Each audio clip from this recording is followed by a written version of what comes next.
Shalom, selamat pagi Bapak Ibu, Saudara yang dikasihi Tuhan Yesus Kristus. Selamat berjumpa di dalam renungan pada pagi hari ini. Salam sejahtera buat saudara dimanapun saudara berada. Damai dan sukacita oleh Roh Kudus melimpah senantiasa di dalam hati dan kehidupan saudara semua. Sebelum kita mendengarkan renungan firman Tuhan, mari kita berdoa. Bapa Syurgawi, Bapa yang kami sembah di dalam nama Tuhan Yesus Kristus, Bapa yang baik, terima kasih Engkau telah mengingatkan kami agar membuang segala dosa dan kenangan kami yang buruk di masa lalu. Kami mau berjalan bersama dengan Tuhan. Kami percaya Tuhan menerangi hidup kami dan mengangkat kami dari kemuliaan sampai terang kemuliaan Tuhan yang ajaib. Bapa, terima kasih atas segala berkat dan rahmat-Mu yang sudah Engkau limpahkan kepada kami melewati firman-Mu yang kami dengar pada pagi hari ini. Berkatilah kami sehingga firman-Mu bisa menjadi makanan rohani bagi jiwa dan tubuh kami. Semoga seluruh kebijakan yang ada di dalam firman-Mu yang kami dengar pada hari ini bisa menjadi pedoman dan cahaya bagi kami dalam melewati dan menjalani seluruh aktivitas yang ada pada hari ini. Di dalam nama Tuhan Yesus Kristus, Tuhan dan Juru Selamat, kami berdoa dan mengucap syukur. Haleluya, amin. Bapak Ibu Saudara yang dikasihi Tuhan, judul renungan kita pada pagi hari ini, mengenal yang benar, tinggal di dalam yang benar, dan berbuah dalam yang benar. Bapak Ibu Saudara yang dikasihi Tuhan, kita tahu bahwa Tuhan Yesus Kristus telah datang dan telah mengaruniakan pengertian kepada kita supaya kita mengenal yang benar dan kita ada di dalam yang benar, di dalam Sang Firman dan Juru Selamat dunia, yaitu Yesus Kristus Tuhan. Dia adalah Tuhan dan Juru Selamat yang benar dan hidup yang kekal. Kesaksian Yesus tentang dirinya tertulis di Injil Yohanes pasal yang kelima ayat yang ke-20.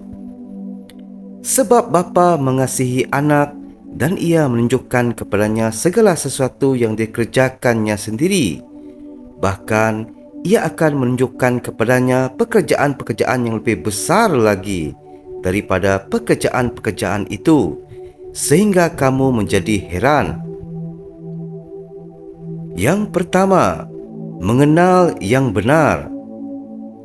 Di Injil Yohanes pasal yang ke-14 ayat yang ke-6, kata Yesus kepadanya, "Akulah jalan dan kebenaran dan hidup. Tidak ada seorang pun yang akan datang kepada Bapa kalau tidak melalui Aku." Kebenaran yang diimani adalah seluruh kebenaran firman Tuhan dalam Alkitab sebagai pedoman iman Kristen, dan Tuhan Yesus yang adalah kebenaran yang hidup itu sendiri. Bapak Ibu Saudara yang dikasihi Tuhan, tertulis di kitab Efesus pasal yang kedua ayat yang ke-13 sampai ke-22. Tetapi sekarang di dalam Kristus Yesus, kamu yang dahulu jauh sudah menjadi dekat oleh darah Kristus, kerana Dialah damai sejahtera bagi kita, yang telah mempersatukan kedua pihak dan yang telah merubuhkan tembok pemisah, yaitu perseteruan. Sebab dengan matinya sebagai manusia, Ia telah membatalkan hukum Taurat dengan segala perintah dan ketentuannya, untuk menciptakan keduanya menjadi satu manusia baru di dalam dirinya, dan dengan itu mengadakan damai sejahtera. Dan untuk memperdamaikan keduanya di dalam satu tubuh dengan Allah oleh salib, dengan melenyapkan perseteruan pada salib itu. Ia datang dan memberitakan damai sejahtera kepada kamu yang jauh dan damai sejahtera kepada mereka yang dekat. Kerana oleh Dia, kita kedua pihak dalam satu roh beroleh jalan masuk kepada Bapa.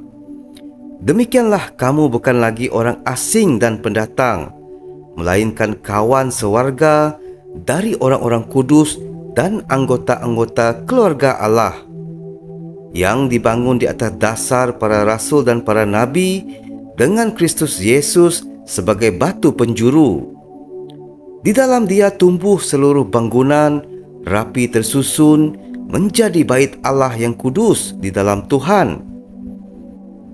Di dalam Dia kamu juga turut dibangunkan menjadi tempat kediaman Allah di dalam Roh. Di Injil 2 Timotius pasal yang ketiga ayat ke-16 sampai ke-17, segala tulisan yang diilhamkan Allah memang bermanfaat untuk mengajar, untuk menyatakan kesalahan, untuk memperbaiki kelakuan, dan untuk mendidik orang dalam kebenaran. Dengan demikian, tiap-tiap manusia kepunyaan Allah diperlengkapi untuk setiap perbuatan baik. Di kitab Ibrani pasal yang ke-11 ayat yang ke-6 tertulis demikian, tetapi tanpa iman tidak mungkin orang berkenan kepada Allah. Sebab barang siapa berpaling kepada Allah, ia harus percaya bahwa Allah ada, dan bahwa Allah memberi upah kepada orang-orang yang sungguh-sungguh mencari Dia. Yang kedua, keuntungan tinggal di dalam yang benar, yaitu tinggal bersama Tuhan Yesus Kristus.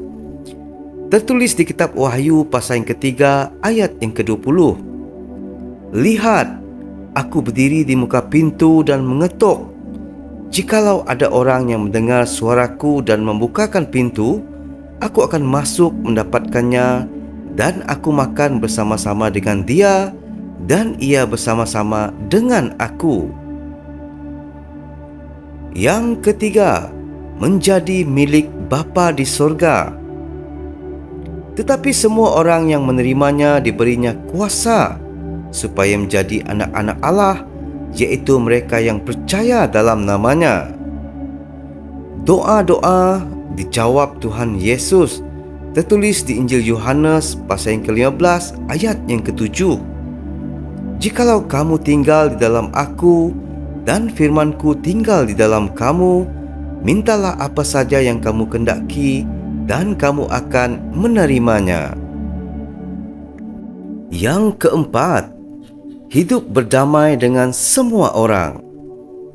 Tertulis di kitab Yesaya pasal yang ke-32 ayat yang ke-17 sampai ke-18. Di mana ada kebenaran, di situ akan tumbuh damai sejahtera, dan akibat kebenaran ialah ketenangan dan ketentraman untuk selama-lamanya. Bangsaku akan diam di tempat yang damai, di tempat tinggal yang tentram, di tempat peristirahatan yang aman. Yang kelima, mendapat hidup yang kekal. Tertulis di Injil Yohanes pasal yang kelima ayat yang ke-24. Aku berkata kepadamu, sesungguhnya barang siapa mendengar perkataanku dan percaya kepada Dia yang mengutus aku, ia mempunyai hidup yang kekal dan tidak turut dihukum, sebab ia sudah pindah dari dalam maut ke dalam hidup. Yang keenam, hidup dalam kemerdekaan. Galatia pasal yang kelima ayat yang pertama. Supaya kita sungguh-sungguh merdeka, Kristus telah memerdekakan kita. Karena itu berdirilah teguh dan jangan mau lagi dikenakan kuk perhambaan. Bapa, Ibu, Saudara yang dikasihi Tuhan, ada 3 hal yang menjadi penekanan dalam refleksi renungan kita pada pagi hari ini, yaitu mengenal yang benar, tinggal di dalam yang benar, dan berbuah dalam yang benar. Mengenal yang benar, Dialah Tuhan Yesus Kristus. Kerana anugerahnya, seseorang bisa mengenal yang benar. Hanya ketika hati seseorang berbalik kepada Tuhan dan beriman kepadanya, maka dia akan mengenal yang benar dan tinggal di dalam yang benar. Tuhan akan mengangkat selaput dari matanya dan dia mengenal yang benar secara benar. Kebenaran itu menghidupkan, membebaskan, memerdekakan, memberi masa depan yang penuh harapan dan kepastian, serta menerima janji-janji Tuhan. Bapak, Ibu, Saudara yang dikasihi Tuhan, demikian renungan kita untuk pagi hari ini, yaitu mengenal yang benar, tinggal di dalam yang benar, dan berbuah dalam yang benar. Mari kita tutup dengan doa. Bapa Surgawi, Bapa yang baik, Bapa yang Maha Pengasih dan Maha Penyayang, kami bersyukur, kami berterima kasih atas semua kebaikan yang telah Engkau berikan kepada kami dalam hidup ini. Kami mengaku bahawa diri kami penuh dengan kekurangan dan dosa. Namun pada kesempatan ini, kami memohon pengampunan dan meminta dibimbing ke jalan yang benar, penuh dengan cahaya kebaikan dari-Mu. Hanya Engkau Bapa tempat kami mengeluh, membagi segala suka dan duka, maupun saat meminta kebaikan dalam hidup ini. Tidak banyak yang kami inginkan Bapa, hanya supaya Bapa memberi kelancaran dalam hal pekerjaan dan memberikan kami pekerjaan yang menurut-Mu membawa ke jalan kebaikan, agar kami bisa dipakai Bapa untuk menjadi alat-Mu dan bermanfaat untuk saudara, keluarga dan orang lainnya. Di dalam nama Tuhan Yesus Kristus, Tuhan dan Juru Selamat, kami berdoa dan mengucap syukur. Haleluya. Amin.